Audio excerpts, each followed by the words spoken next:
30 वर्षापूर्वी मंदाकृष्ण मादिगा आंध्र प्रदेशातून या लढाईला सुरुवात केली आणि 40 वर्षात साधं जिल्हा परिषदेचं पद देखील या माणसानं घेतलं नाही.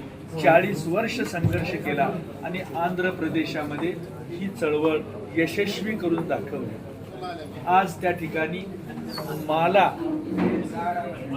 आणि मादिगा हे दोन्ही संख्येनं सारखे असताना देखील या सर्वांना न्याय मिळवून देण्यामध्ये त्यांना यश मिळालेलं आहे. अनेकदा आंदोलनं झाले, अनेकदा निवेदनं देण्यात आली, तरी अजून काही तोडगा निघत नाही. अनेक लोक अपेक्षित आहेत, आश्रम बसलेले देखत काय काय सांगाले?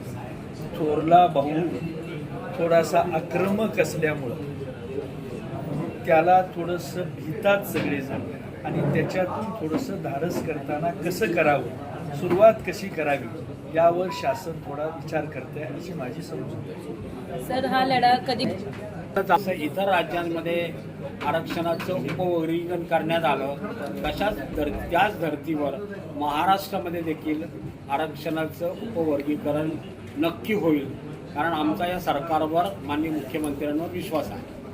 मागणी आहे की आरक्षण जे आहे आमचं एकूण घटनेने आम्हाला जे दिलं, बाबासाहेब आंबेडकरांनी देशाला घटना दिली, त्या घटनेमध्ये जे मागासवर्गीयांना आरक्षण आहे शेड्यूल कास्ट म्हणून, त्याच्यामध्ये 59 जाती आहेत छोट्या मोठ्या म्हणून, या सर्वांना त्याचा लाभ मिळावा, या सर्व जातींना लाभ मिळावा म्हणूनच आमचं हे आंदोलन आहे आणि आमच्या या आंदोलनाला नक्की यश येणार आहे. विषयच नाही ना,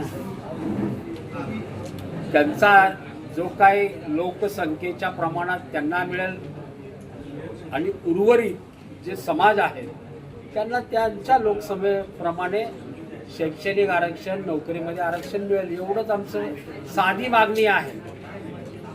हे अधिवेशन